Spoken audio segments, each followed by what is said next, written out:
Go. Okay. Hi, everyone. Thank you so much for your patience. Technical difficulties are the order of the 21st century. Welcome to the Drescher Center's Humanity Forum. I am delighted to be here with you, though, of course, I wish we were gathering in person together at UMBC, where there may still have been technical difficulties. My name is Denise Maringolo. I'm the acting director of the Drescher Center for the Humanities, and there are some great events coming up.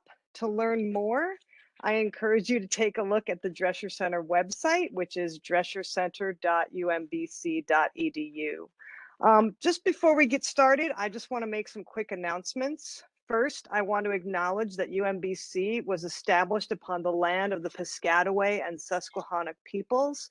Over time, citizens of many more indigenous nations have come to reside in this region.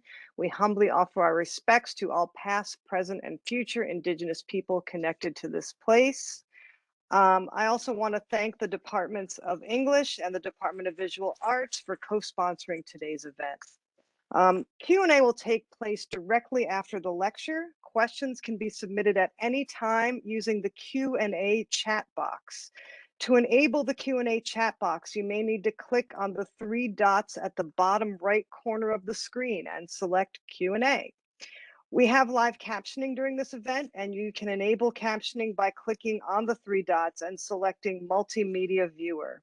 A special thanks to Vital Signs LLC for providing their live captioning services all this semester and for helping us to make the Humanities Forum more accessible.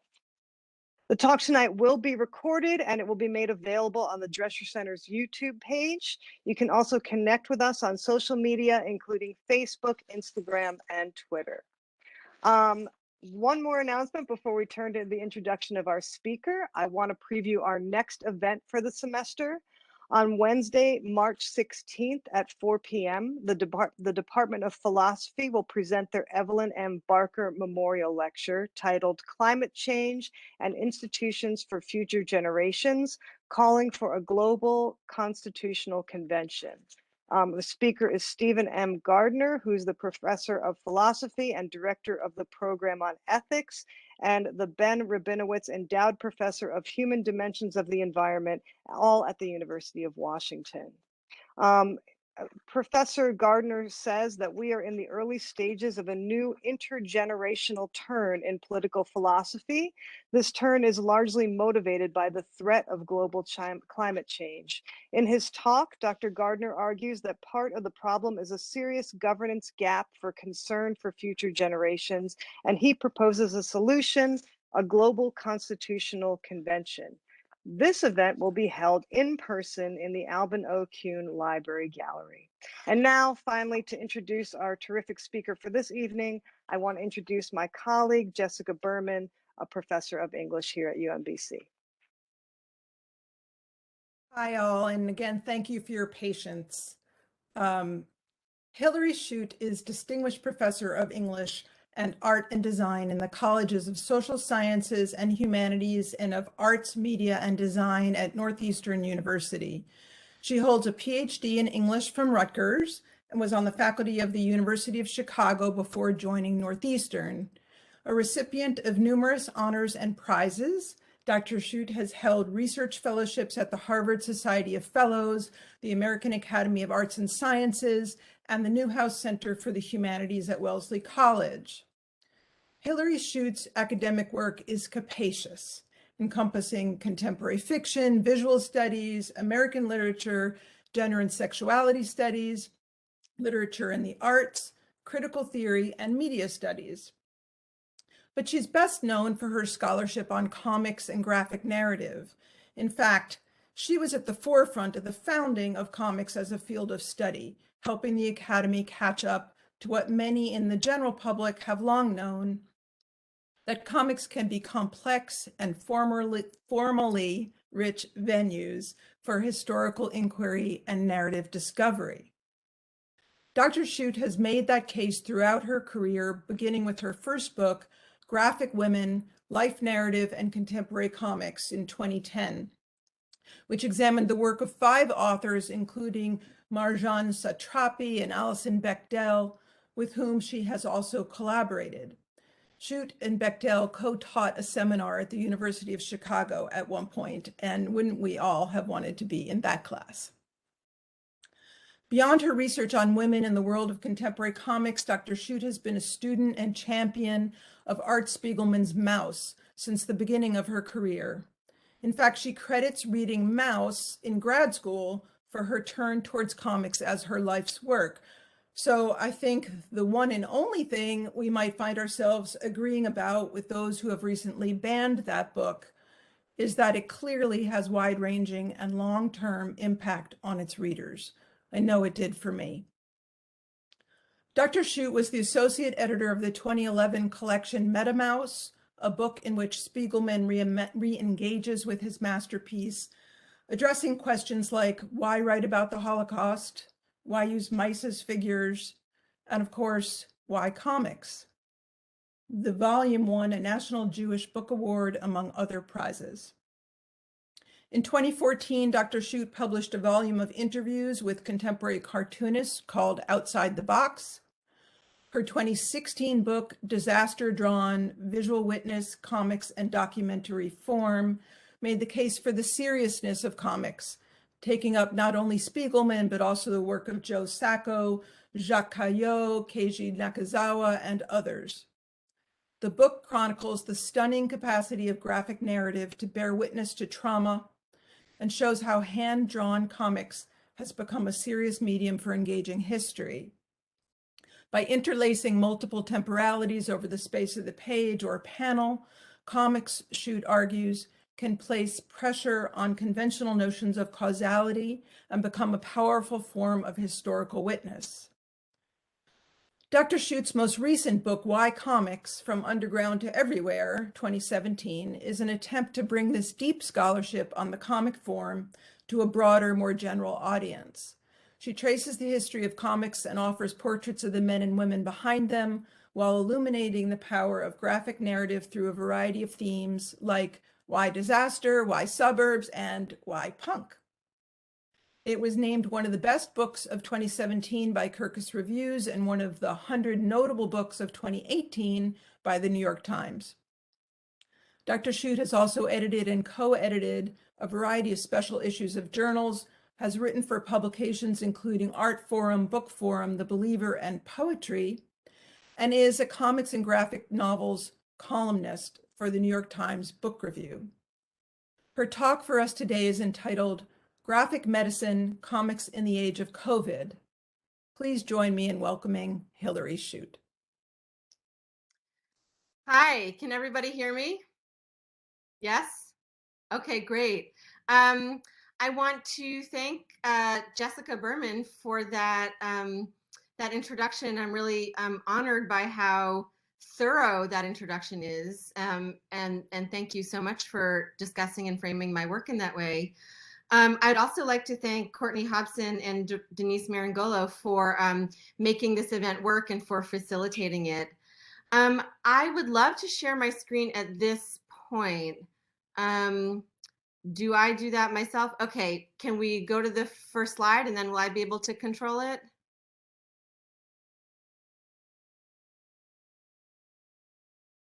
I'm the one that's controlling it. So you just let me know when you need it to move. So I'm going to move a lot of slides. So maybe I can try to share it myself. Okay, let me stop sharing and then we'll see. Okay, great. Again, thanks everyone for your patience with technology this afternoon.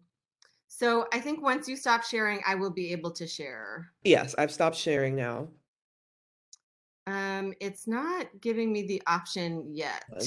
Oh, now it is. Thank you so much. Okay, so I'm going to cancel this for a moment and get my presentation up. I will just start talking and let everyone in the audience know I'm so appreciative for you and your patience with technology tonight. I had to switch from my desktop to my laptop, which is also why I'm in a slightly unusual position here. Aha, okay. We're gonna get this to work. Okay, so can everybody now see? Yes. this image.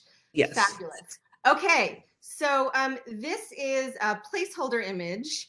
And before I get started into the sort of bulk of my talk, I again wanted to thank Jessica and Denise and Courtney for inviting me and facilitating this, and to say that there are many reasons that I'm very honored to be speaking this afternoon at the Drescher Center for the Humanities. And one of them is that I noticed I'm in very good company, of course, with the speaker that we just heard about coming up, and also with Kathy Park Hong. So Kathy Park Hong and I were college roommates, and we were roommates in Brooklyn after we graduated from college. We went to Oberlin College together. So I was quite tickled to see her also on the schedule of events for the Humanities Forum. And I'm glad that we have some Oberlin representation at UMBC this term. Okay, so as Jessica was pointing out, I'll go through this quickly. I'm an English professor who writes about comics in both a scholarly and a popular context. And in particular, I have focused on questions of form, history, and narrative in nonfiction comics in my books, Graphic Women and Disaster Drawn. And if I look like I'm looking down, it's because I am. I'm no longer at my desk and my talk is sitting in my lap. This happened when I changed computers quickly at the last minute. So as Jessica also mentioned, I've collaborated with two cartoonists who work in nonfiction, Art Spiegelman, the creator of Mouse, and Alison Bechtel, the creator of the graphic memoir Fun Home. One of my recent books, as Jessica mentioned, is Why Comics from Underground to Everywhere. And what it aims to do is to welcome people who might not have a lot of previous experience thinking about comics to consider the form in new ways. The book presents 10 chapters based on what I think are the 10 biggest themes in contemporary comics. And one chapter that feels particularly relevant to me in this moment is the chapter on illness and disability. And it's a chapter that I developed thinking about the so-called graphic medicine movement, which I'll talk about tonight. I have been writing about for a long time and thinking about for a long time. I'm actually currently teaching a class on graphic medicine. So the international graphic medicine movement, which has developed very rapidly over the past 10 years, is more significant than ever right now. So to name a local example, in addition to my claim for its international relevance, here in Boston, where I live, right now, both the Massachusetts College of Pharmacy and Health Sciences here in Boston and Harvard University Medical School have dedicated graphic medicine collections in their libraries, which I think is really interesting. We're starting to see an institutional shift toward recognizing graphic medicine at the level of collection. Now, the authors of the Graphic Medicine Manifesto, who you can see pictured here on the book's cover, are a collection of 6 people comprised of doctors, nurses, professors, and artists. And they define their movement as focusing on the overlap of comics and the discourse of healthcare. That's their term, broadly conceived. So there is a resource-rich website, graphicmedicine.org, and a lively annual international conference. The one coming up this June is happening to be taking place in Chicago. So really interestingly to me, graphic medicine focuses both on comics works that come from patients. So one example among many is John Porcellino's The Hospital Suite, and also those that come from medical and healthcare professionals themselves, such as M.K. Serwick's book about her experience as an AIDS ward nurse. In addition, as we'll see later today, from others including caregivers. So in my thinking, graphic medicine is about access. It's about using comics as a way to communicate otherwise hard to express sensations, feelings, and processes. There is a large body of work depicting individual experiences that are hard to imagine existing either in words or pictures alone.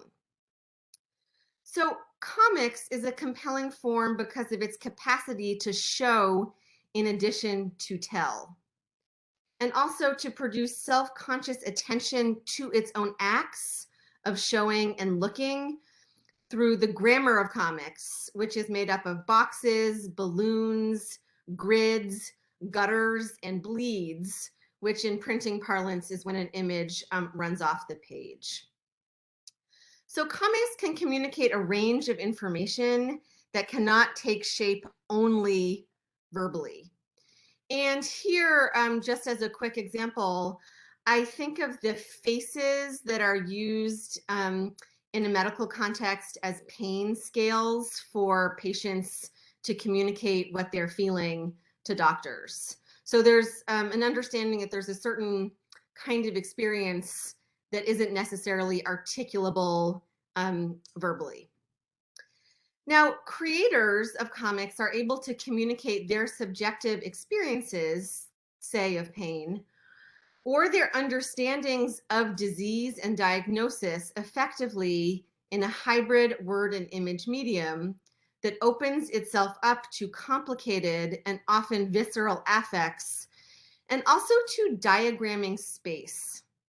So this is something we see, just to show one example that I'll talk about at some length tonight, in a page from Marissa Accocella's book, Cancer Vixen, in which we see the core biopsy needle drawn at actual size here. Now, creators can also make visible, in addition to external features of a condition, internal cognitive and emotional features that are otherwise hard to convey with accuracy or with precision. So I'm really interested in thinking about graphic medicine in the question of what comics shows and what it can show. What is visualizable or not, and why?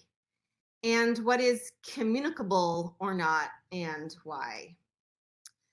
The drawn form of comics, for example, can provide access to an interior mental landscape. Communication explains psychic experiences to readers through comics form. So just to name one example that has always been really evocative for me, we can see this in the cartoonist L.B. Lee's comics, which depict what they call their alters existing together on the page. The different people that are part of what they call the L.B. Lee system, reflecting a state of being that is often discussed as dissociative identity disorder. So it's hard to imagine another form being able to depict and concretize the simultaneity of L.B. Lee's reality as a multiple. So at this moment, I'm going to show you a blank. So this is not actually a tech failure. I have a couple of blanks strewn in through the slides. Now, just to give a little context, the graphic medicine movement took shape in the wake of the ongoing field of narrative medicine, which is a realm of study and a practice inspired most notably by Rita Sharon, a doctor and professor at Columbia Medical School, who in her landmark essay from 2004, which is called Narrative in Medicine and was published in the New England Journal of Medicine, outlines the importance of storytelling to the medical profession for doctors and patients alike, specifically as a diagnostic tool. So as Sharon writes, and this is a quote from her, perhaps strengthening the narrative competence of doctors might help them to achieve such elusive goals as humanism and professionalism by providing them with graduated skills in patients' points of views, imagining what they endure, deducing what they need, and reflecting on what physicians themselves undergo in caring for patients. the graphic medicine movement, explicitly expanding the focus of narrative medicine to include graphic storytelling, further proposes the relationship of text and image as a crucial mode of expression and a medical and diagnostic issue. So late 20th century medicine, as the critic Jared Gardner points out, saw a drive, and this is a quote from him, to replace patient narratives with data derived from ever more sophisticated diagnostic technologies, including imaging technologies understood to be objective and accordingly weighted more heavily than patients' own subjective descriptions. Comics' mix of word and image can fill in gaps that result from reliance on putatively objective technology. Graphic medicine is interested in comics that seek to find a way to depict complicated experience effectively in both words and, crucially, in hand-drawn pictures alike, which can pressurize at least a little bit diagnostic imaging technology. So the term graphic medicine was coined by the Welsh doctor Ian Williams, one of the authors of the Graphic Medicine Manifesto. He started drawing comics under a pseudonym in 2007, the same year he began the Graphic Medicine website, which is now operated by a team. So soon after starting the website, Williams published The Bad Doctor, a fictional graphic novel based on his own trials and tribulations practicing medicine, which focuses on the efforts, but I think most significantly on the fallibility of the doctor protagonist. But trenchant comics about illness and ability, for instance, helped to shape the field long before the rubric graphic medicine was formalized in the 21st century. And these comics profoundly shaped the contemporary field as we know it today. So it is no coincidence that the work widely hailed as the first long-form autobiographical comics story, 1972's Binky Brown Meets the Holy Virgin Mary by Justin Greene, is about a young man with debilitating obsessive compulsive disorder. This work shows how comics can address and model vulnerability and, crucially, interiority on the page, in addition to showing us the need to speak and to communicate, to show the urgency of dealing with mental disorders. Binky Brown is an ambitious 44-page underground comic book. And just quickly, for those of you who might not know, underground comics means comics that were created, edited, published, and distributed independently outside of mainstream commercial strictures.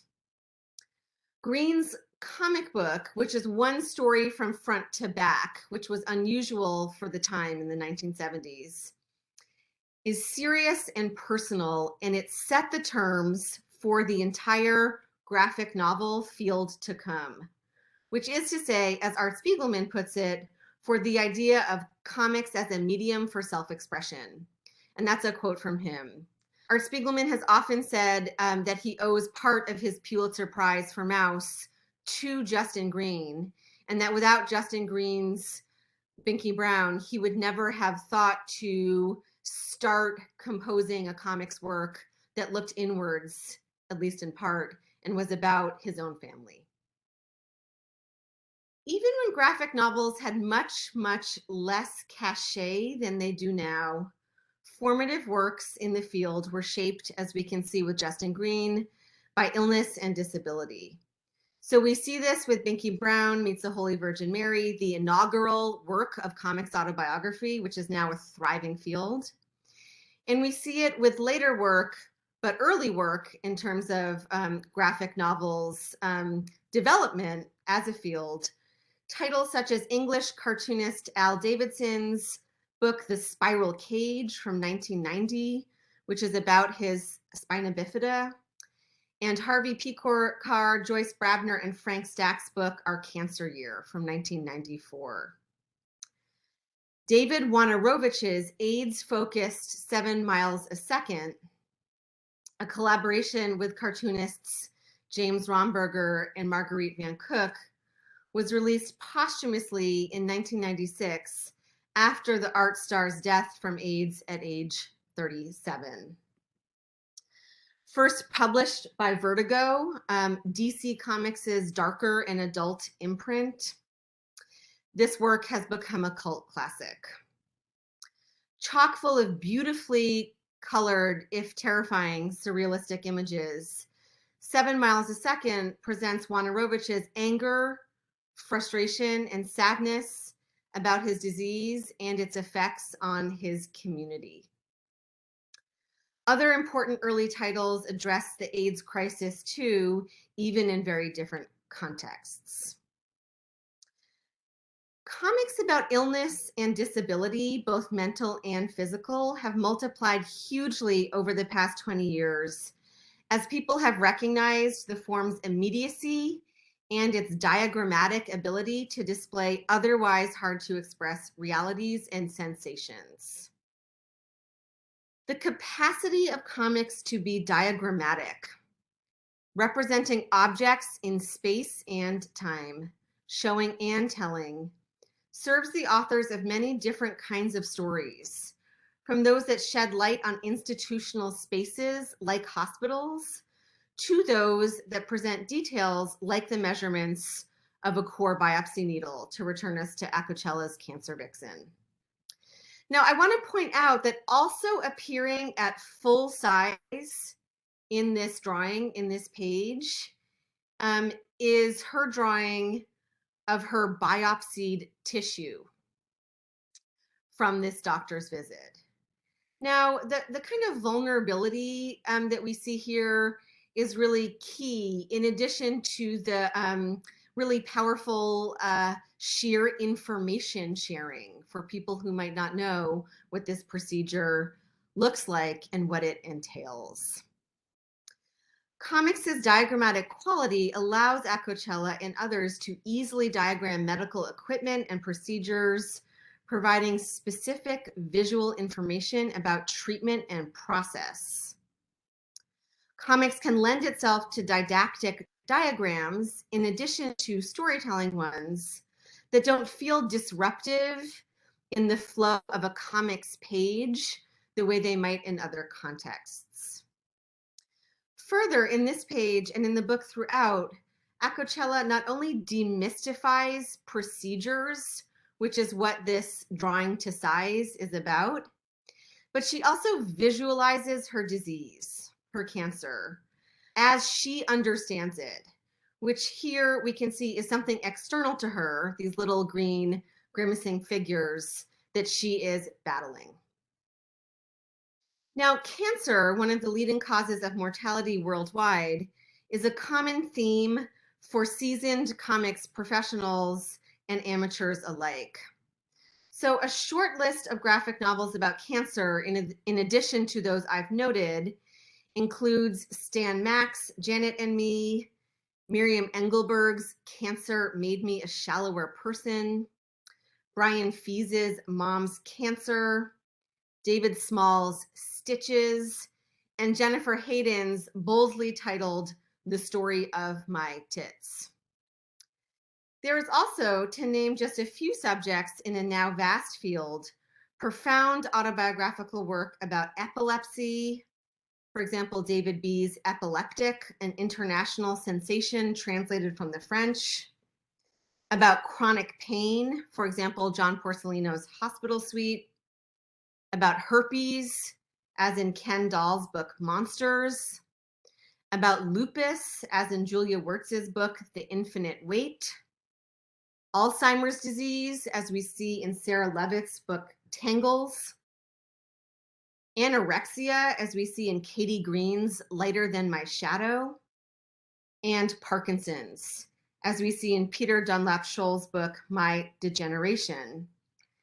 as well as titles like C.C. Bell's award-winning young adult-oriented El Defo, based on her own childhood growing up deaf. We have trenchant, path-setting books about mental disorders and depression by Justin Greene, working in underground comics, and by people like Ali Brosh, working online, and also by many others who have distinct points of view in thinking about illness.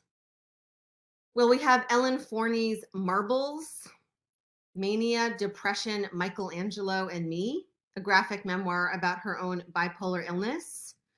We also have Daryl Cunningham's sobering Psychiatric Tales, 11 graphic stories about mental illness, based on his work as a healthcare assistant on a psychiatric ward in the UK, and cartoonist Cara Bean's Graphic Guide to Mental Health, an educational work created in fall 2020 for middle school and high school students, available as a digital download.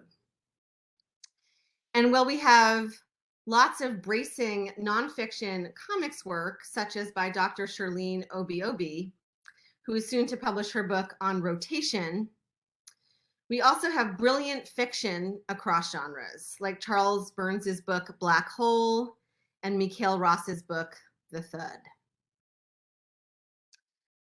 The concept of and movement for graphic medicine now encompasses many different works about many different kinds of discourses and experiences. And here I'll return us to this cover of The New Yorker by Chris Ware, which is my placeholder image for the night, and I'm happy to talk more about it in the Q&A. So this is hugely encouraging and mirrors and also inspires the enormous uptick in the publication of comics in general. It is also hugely relevant right now, as people around the globe struggle with the symptoms and anxiety of COVID-19. There is a field of comics already with distinct formats and frames that engages COVID-19. We have seen a wealth of comics beginning in March 2020, and you'll notice here that this cover of The New Yorker is from April 6th, 2020. So we've just seen a wealth of comics about the COVID-19 virus in distinct registers and from distinct perspectives, many of them circulating online. The graphic medicine website is tracking comics about the virus, which have appeared online in publication venues like the Nib and elsewhere. And here are just two images from. So the Nib is a fabulous online comics magazine that published a special issue on the pandemic, as the comics magazine World War III also has. Comics about the virus have also consistently been popping up on Instagram, among other online platforms, as in this early example from the New Yorker cartoonist Roz Chast, and these early examples from the cartoonist Linda Berry from March 2020. Now, the New York Times later featured Linda Berry in their comics form series, The Diary Project, in which cartoonists created work for their pages to help capture an extraordinary time. We also see comic strips about COVID in the daily newspaper, like this spring 2020 installment of the syndicated strip Curtis, which I think is a significant example of how comic strips, which so often are slice of life strips, tried to take on and have been continuing to try to take on the effects in our daily lives of COVID.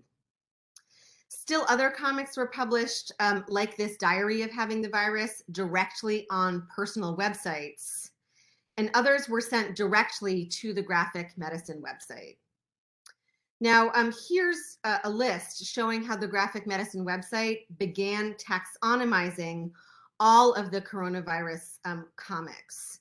And this is just a screen grab from March, and you can see already a kind of proliferation of COVID comics that has given rise to these separate categories, 2 weeks into March. So it's a wonderful resource. Now, thinking about what comics can capture about the physical and psychic distress of COVID, I'll focus this afternoon in the second part of my talk on 2 milestones in the expansion of COVID comics. First, the publication of the earliest books dedicated to COVID comics, and then the global art project on Instagram, which is titled Rescue Party. In their recent essay in the medical journal The Lancet, titled COVID-19 Comics and the Visual Culture of Contagion, 4 healthcare professionals, a nurse and 3 practicing doctors, argue, and this is a quote from them, comics can depict and articulate spatial, temporal, and relational aspects of the pandemic in ways that may be more challenging for other media to portray. Harnessing the visual power of maps, diagrams, and symbols, comics can delineate the social, bodily, and geographical boundaries that have been affected by the virus. Comics are also able, they write, to portray COVID-19, and this is a quote from them again, in the often unseen clinical spaces where the physical and mental toll of the pandemic weighs heavily.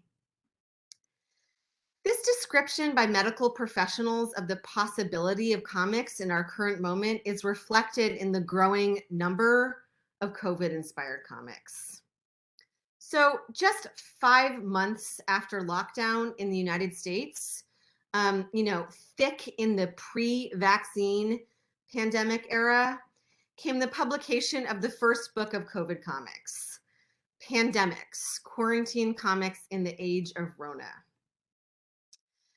Pandemics, which costs $5 as a digital download, is a benefit for the Hero Initiative, a not-for-profit organization that helps comics creators with emergency medical aid.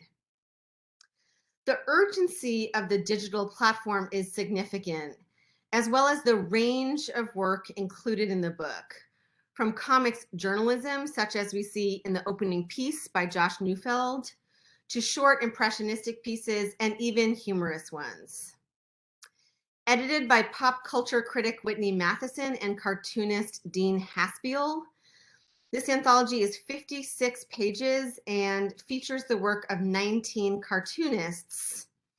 And it has this really fascinating, brightly colored cover by the contributor Peter Rostovsky.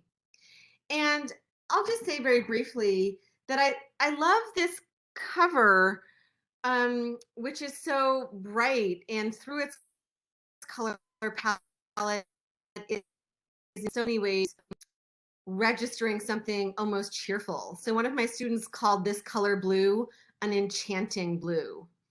And we can also see that this image of a person drawing out in nature and sort of generating this grid of faces includes non-human faces.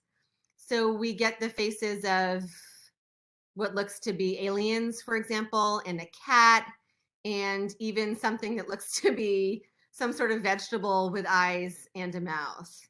So I love the inclusivity of the entities being pictured here.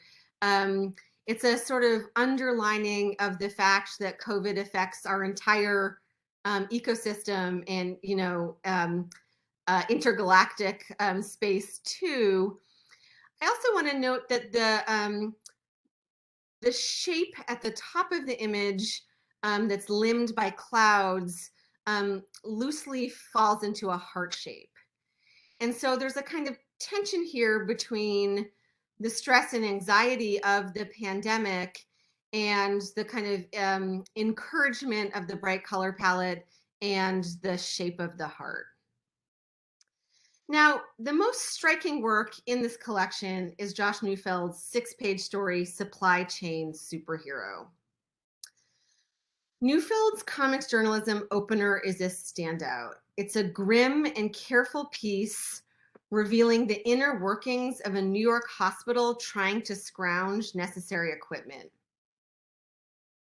Neufeld is the acclaimed reporter and cartoonist behind the book A.D. New Orleans After the Deluge, which is about Hurricane Katrina. And here he interviews his brother, Jake, who is the Enterprise Resiliency Manager of Memorial Sloan Kettering Hospital in New York City. So in other words, it's Jake's job, as he explains in the first panel, to help the supply chain team manage disruptions. Jake is the person who coordinates PPE. The story reveals Sloan Kettering's sudden dire need in the spring of 2020 for surgical gowns and body bags. Now, supply chain superhero manages several visual registers at once. Its first page evokes what the Lancet essay authors called the visual culture of contagion, in its panel depicting what is now perhaps the world's most famous medical illustration, the iconic so-called spiky blob of the coronavirus that causes COVID-19, which you can see in the second panel is floating in multiples down the hospital highway and actually out of the panel and off of the page.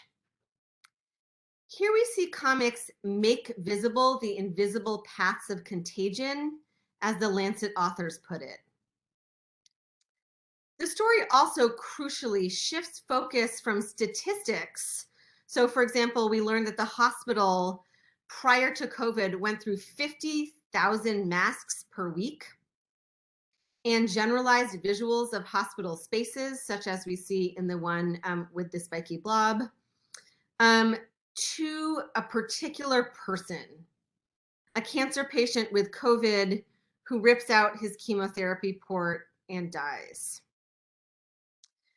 Well, we don't get many visual details. The silhouetting of his body in bed spraying blood and virus in his hospital room is a visceral, upsetting image of his tortured embodiment. Comics can be efficient both in showing the scale of a problem and in connecting these problems to particularized bodies. We see, as we also do in viewing this man's body in space in his hospital room, an attention to spatial coordinates, details, and distances. A diagramming that allows Neufeld to convey the COVID experiences of those who are patients and hospital workers, and also, in Jake's case, those who are moving through public streets with attention to exposure, aware of their spatial emplacement in public. So in this case, we see, the red marks there showing us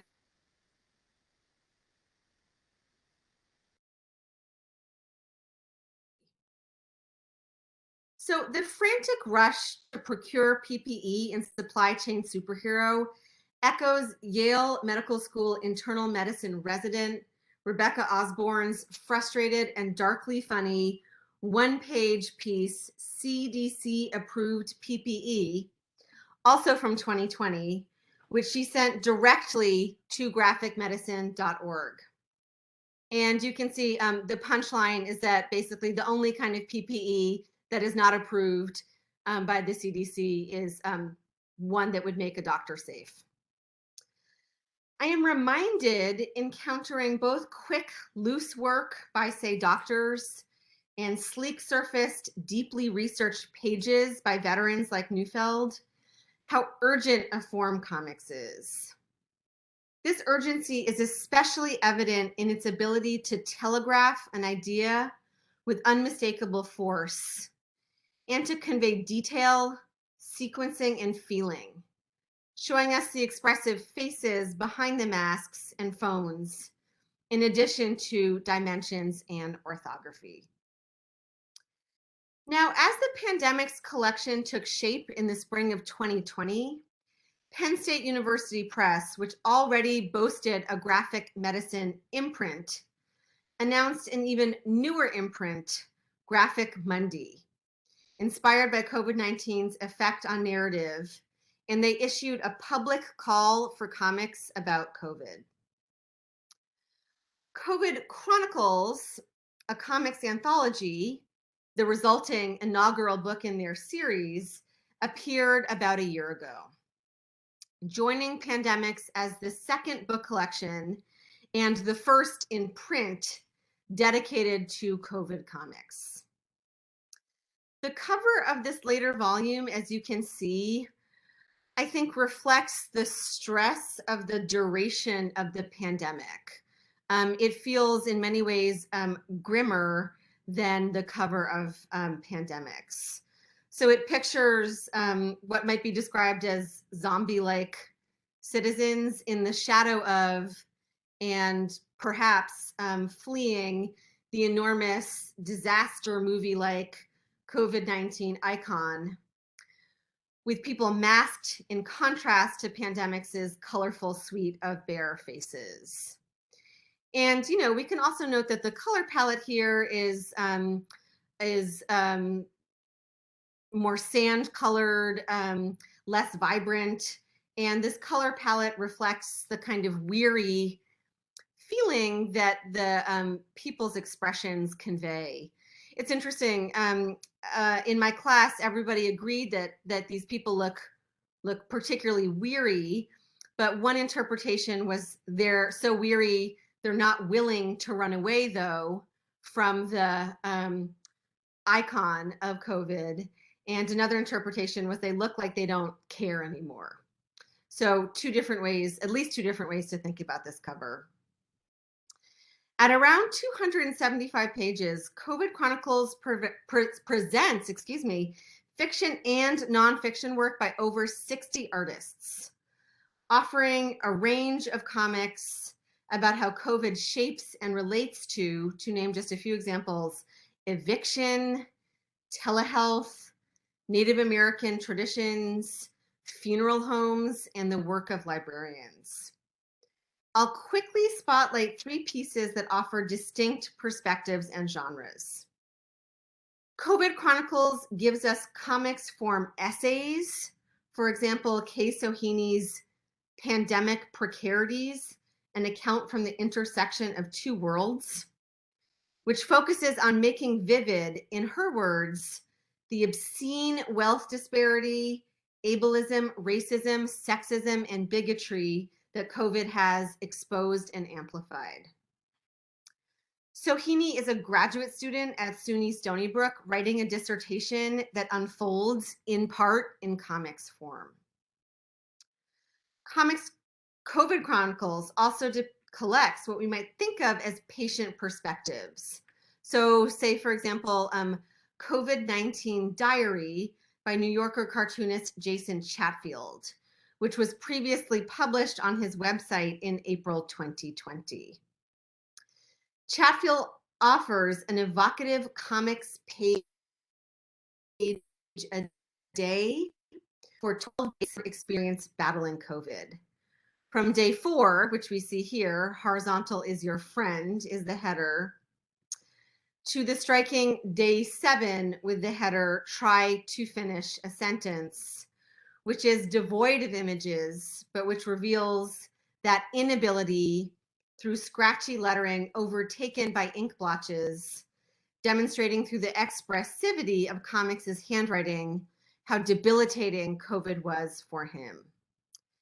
Chatfield, the president of the National Cartoonist Society, told the Washington Post that the intimacy of the strip, which describes and visualizes personal and difficult bodily experience, was part public service and part an emotional response to those not taking COVID seriously. Readers sense the urgency of his pen strokes or the lack of them. Now, the book also offers the moving perspectives of caregivers. Of all of the images in the volume, it is perhaps this one by Shelley Wall, picturing her partner intubated as he was dying, that has stuck with me the most deeply. Wall's piece, titled Grief Changes, is not only a portrait of her partner in this fragile state of his life, but also of the experience of grief in general. Her portrait in delicate black line art and watercolor captures the vulnerability of her partner in the medical space of the ICU.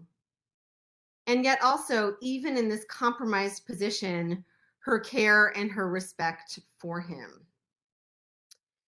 He died a few months before COVID hit. And the story tracks the nature of Wall's mourning for him as she encounters the nationwide and worldwide mourning spurred by COVID. She writes, grief changes when individual inconceivable loss is overwhelmed by this global wave of catastrophe fresh on its heels. And she gives us this sentence above an abstracted drawing of crashing water. For Wall, the time and logic of grief is scrambled, amplified by the collective loss of COVID. The opening panel shows her hands as pandemic circles the globe in the motion of calling her partner before remembering each time it hits me like a new grief that he's gone. Now, I just want to point out details that may seem small, but for comics reading often make a big impact. We can see here that her partner's breathing tube actually moves off the page, breaking the panel border, and sort of goes into space. So it's a way both of underlining his breathing tube and that fragility in that stage of his life, but also avoiding the sort of potentially dehumanizing machinery in capturing this image of him. Now, I'll go through this next section more quickly than I otherwise would have with an eye on the clock, because I know we started late. But what I'll say here is that other portraits of grief have circulated online, such as the Lebanese cartoonist Mazan Kurbaj's story called My Mom's Story, which is part of his blog titled The Corona Diaries. Kurbaj is a really interesting artist. He's an experimental musician as well as a cartoonist, and he's currently living and working in Berlin. And I find this comic about his mother titled I Love You, Mom, Corona's Birthday, Part 7. It's the 7th installment in the series. Incredibly moving. So it's a comic strip that's limbed by the ongoing threat of COVID. And it has these 8 same-size frames. Each of the frames has a caption written in English at the top. So I'll just read this quickly. My mother is 44 years older than me. I live with the idea that she might die as soon as, let's start that. I live with the idea that she might die soon after, ever since I was 10 years old. Sorry, my eyesight is not as great as I had anticipated. I made over the years many scenarios on how she will die. Sometimes she came quite close, defeating a cancer here, surviving a deadly accident there. I've been preparing for this moment for the past 30 years. I imagined myself at her funeral hundreds of times. But I never imagined a situation where she could die and I couldn't attend her funeral. Fortunately, she is still here, more alive than ever. She is 89 and full of energy and of joie de vivre. Okay, so I think, again, just to offer a brief reading of this comic, what's so striking is that he ends with this sort of optimistic note. She is still here and full of life. But hauntingly, Kurbaj's mother's body is fragmented by his comics frames. So the comic ends with this assurance that she is more alive than ever, and yet graphically she does not appear whole, but rather disarticulated in these 4 pieces. She herself is an artist, and this is an image of her standing next to one of her own drawings. And while her drawing is dense and richly patterned, his own comics are notably spare and full of absence that he makes a kind of activated element of the strip. So the final panel of the strip, in fact, presents entirely white space, edged only at the top border with this skinny portion of the bottom edge of her own drawing. So it connects her art to her embodied life, but it also concludes with absence. So the foreground of the image is blankness. He plays on the tension between the density in his mother's creation and the clear lines and articulated absences of his own. There is a sense of urgency here brought into sharp focus by COVID. I never imagined a situation, Kerbaj writes, above a frame showing only her black boots, where she could die and I couldn't attend her funeral. Okay, so I want to end by continuing to outline the exigency of online spaces for sharing COVID comics.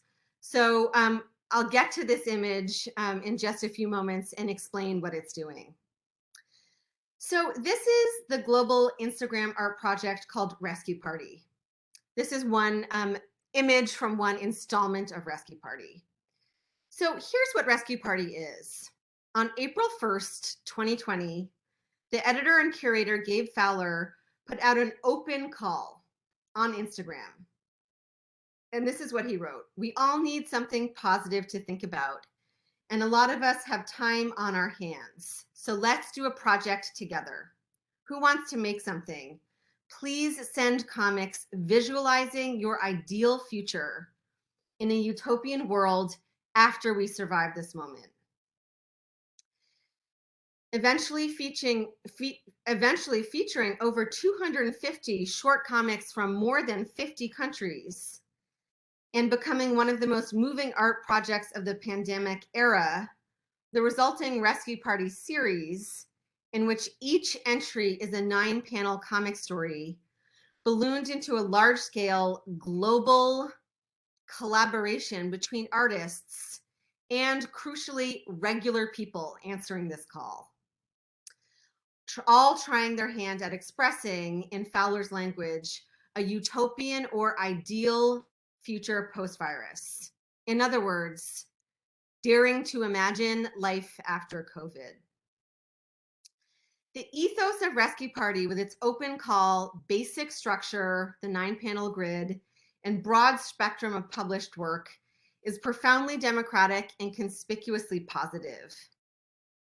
Many of the strips, in imagining a longed-for future, as in this one, diagnose the psychic and material systematic failures that have been with us all along, in which the virus and its havoc have revealed with shattering clarity, to go back to Kay Sohini's essay. I think there's something joyful in the straightforward sincerity of these utopic visions, as we see in a panel from artist Gabrielle.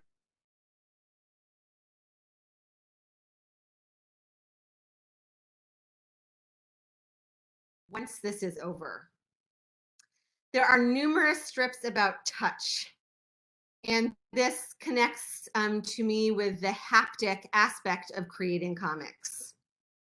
One of my favorite panels from Christina Lee depicts 2 hands, very simple but very effective, one yellow, one green, both with long, hot pink nails, moving in from opposite sides of the frame for a high five. And many installments simply present hands almost abstractly. So I really love this entry, and this is the total 9-panel grid from a person named Robin B.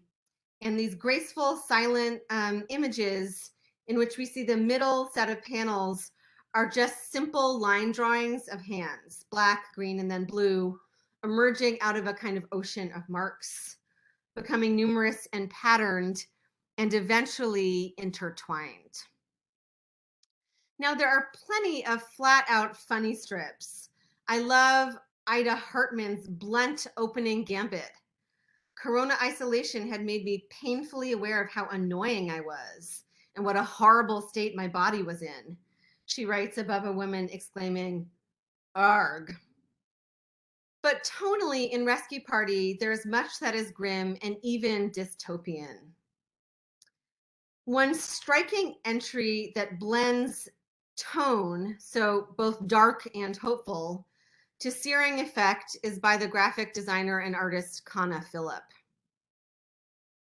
Only kids will be left, reads pink capital letters above a dark green sketch of a child's beautiful face staring out at readers, executed in what looks like skillful charcoal strokes. The adults won't make it. As with a work like The Handmaid's Tale, this feels both like a science fiction premise and also utterly possible. It's a brilliant 9-sentence story full of suspense, trouble, and warmth. Across the strips, nature overtakes cities, climate change reversal appears again and again, and the Anthropocene figures heavily. The pleasure in reading and looking at all of these imaginings is modest and unforced. In creating a world of marks by artists and amateurs alike, comics drawing links the past, present, and future conspicuously. As in Sean Kelly's elegiac comic about eating a slice of pizza on a public bench with a stranger in early March 2020, knowing that things were about to change and knowing then that she would later yearn for this moment. As the cartoonist Joe Sacco pointed out recently, with comics drawing, the same hand, this is a quote from him, draws the past and the present. The hand indicates continuity. That continuity itself is hopeful. Kelly's strip captures a quiet moment in the past that is linked to her vision of the future. Now, Rescue Party is part of the growing field of COVID-19 comics, but it is distinct in its collective orientation to the prospective, in its temporal elasticity wrapped up with desire. It is related to, but apart from the documentary, and it is affecting then in a different register. Rescue Party is a reminder that in the struggle for better times, for political and social transformation, one needs to be able to imagine what one wants. One needs to be able to create that psychic space, which the philosopher Drusilla Cornell, here defending the political efficacy of aesthetics, has called the imaginary domain. This is significant not only as planning and motivation, but also as a way to nurture the complexities of identification and fantasy that shape personhood. These vital comics make the imaginary material vital and crucially accessible. And they carry with them, as all of the comics inventoried here, an urgency that rhymes with our current moment. As my former colleague, W.J.T. Mitchell, writes in a brilliant essay called Comics as when the electrical generators are stilled and all the lights go out, comics will still be possible and necessary. So I'll end here and thank you very much. Thank you so much, Hillary. My name is Courtney Hobson, and I'm Program Coordinator for the Gesture Center for the Humanities, and I'll be leading today's Q&A. So if you have a question, please type it in either the chat box or the Q&A box, and I will try my best to get to them. So our first question comes from Miriam Tillman. Miriam asks, for the most part, I've heard the term graphic novel instead of comics. I can see in your examples where novel may not always work, but was this a discussion in the field with some concern that comics didn't sound weighty enough?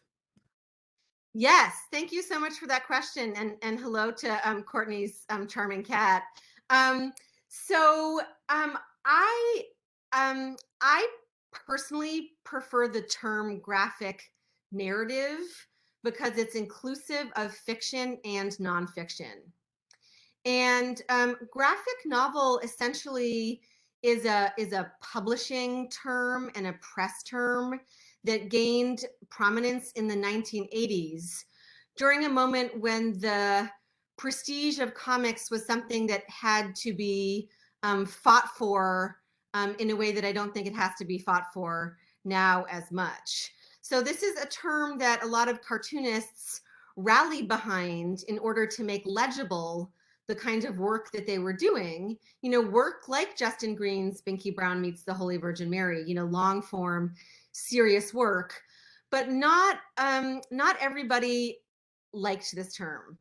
So plenty of cartoonists, even though they might use this term because it's become so widespread, have noted that it seems like a bid for prestige in a way that makes them uncomfortable. So for example, people who do comics like to be called cartoonists. I found more than they like to be called graphic novelists. And I think this is such a good question because it can be quite confusing if you're not used to thinking about different formats of comics. A graphic novel or a graphic narrative is a format of comics, the medium of comics, that usually implies the kind of story that's long enough to be behind covers. But we also have floppy comic books, right? That was the way Binky Brown Meets the Holy Virgin Mary was first published. And we have, comic strips like the installment of Curtis that I showed you from the newspaper, or of course, any of the Rescue Party strips. So I really appreciate this question. And I guess the long answer, and I could obviously go on and on about this, is that it's become a popular term in comics is bid for prestige, but it's a term about which people have some mixed feelings. Okay. Miriam had not a question, but a follow-up comment. Great. She says that your image of the intubated man reminds her of the end of Ross Chask's comic book about her parents. I was completely taken aback to the point of gasping when she added several sketches of her sleeping parents in their last few weeks. Yes, I would love to follow up to that comment. Miriam, thank you so much for mentioning that. Obviously, I showed an image from Roz Chast. So she's a cartoonist whose work I'm really interested in. And the memoir she did titled Can't We Talk About Something More Pleasant about her parents and their death is a really powerful work. I think there's an ongoing tradition that I personally find very powerful of artists drawing people as they're dying or drawing people right after they have died. So the incredible art critic John Berger actually writes about that in his book called Berger on Drawing. And I really, really recommend to anybody interested in drawing this book. And he has a whole essay called Drawn to That Moment, which is about sketching his father's face as he sat with his father and his father was dying.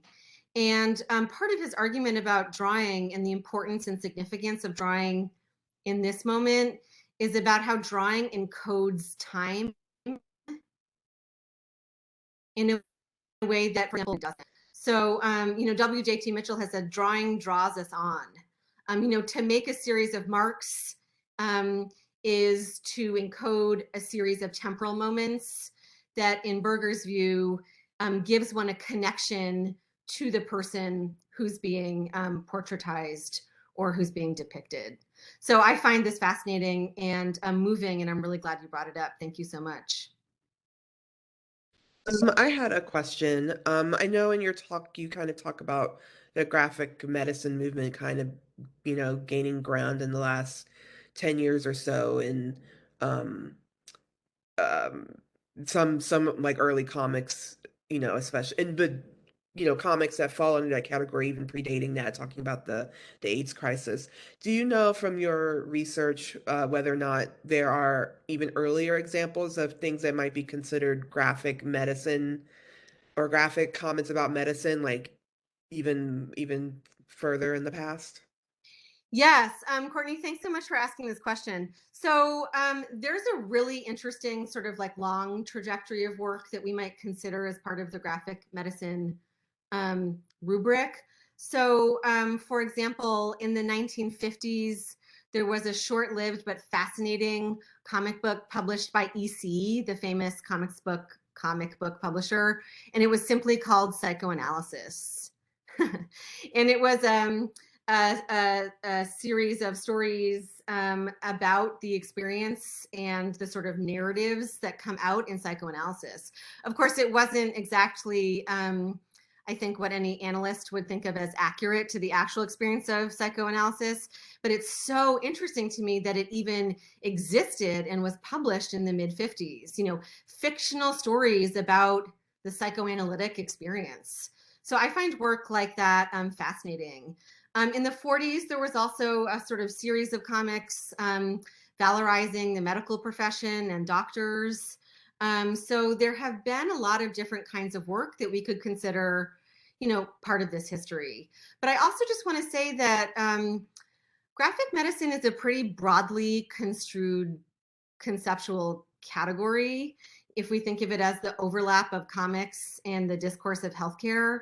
So there's all sorts of work that I think can figure into thinking about a sort of long trajectory of work that leads up to the present moment, you know, including artist reporters sketching war, for example, and sketching victims of war, and that whole tradition of the artist reporter out on the battlefield. I think that could be part of graphic medicine in an interesting way.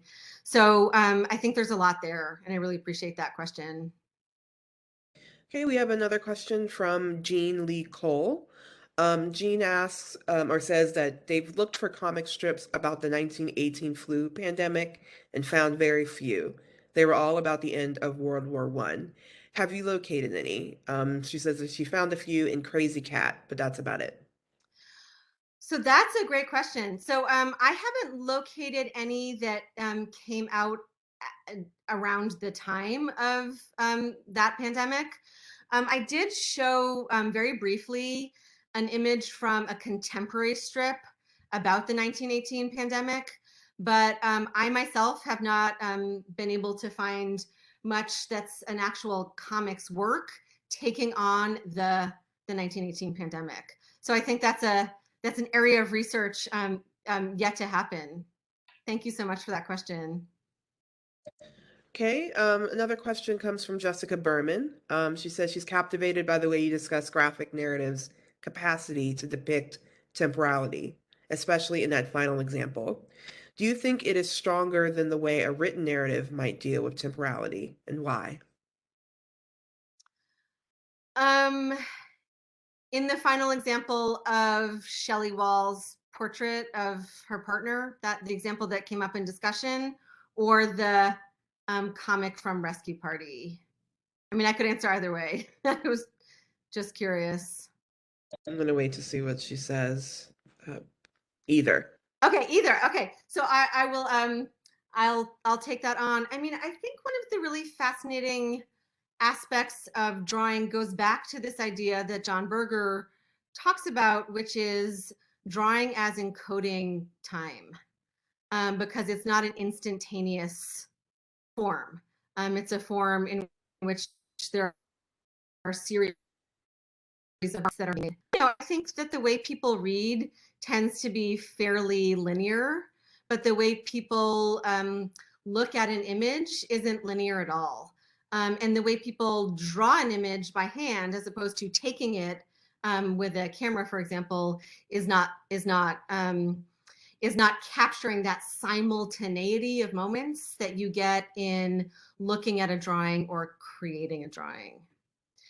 Now, if I could interrupt myself, we were having tech issues, as I think everyone might remember, at the top of the talk, and I switched computers to a laptop that will soon, I'm told, go to sleep. Yes. Because it's not plugged in. Yes. So if I cut out, I cut out. Yes, I think 5:30 is actually when our captioner has to leave, so I think that'd be a good time to perhaps call an end to the Q&A unless there are any further questions from folks. Go ahead. I'll say one more thing then to answer Jessica's fantastic question. And if I get cut out, I get cut out. And thank you all so much for having me. Jessica, I think that quote from Joe Sacco is also really important, thinking about drawing itself as a form of continuity, because you get the same series of marks made by the same hand, drawing both the past, a moment that's past, and the present tense moment of drawing and the future. So there's a kind of continuity that I think is indicated in the idea of handwriting and hand drawing as creating a world through a set of marks. All right, thank you so much, Hillary. I think that is it for the Q&A, and we thank you so much for joining us virtually. It's been, what, 2 or 3 years in the making? We've been trying to get you to visit. Well, the invitation came out a long time ago, and I just want to say I'm very honored to be here and very grateful for the invitation. It's been great talking about graphic medicine and COVID comics with all of you. Yes. Again, thank you all for joining us, and thank you for sticking through the technical difficulties. 2 years into this, still learning and everything. And I hope you all have a good rest of your evening. Thank you so much. Take care, everybody. Okay.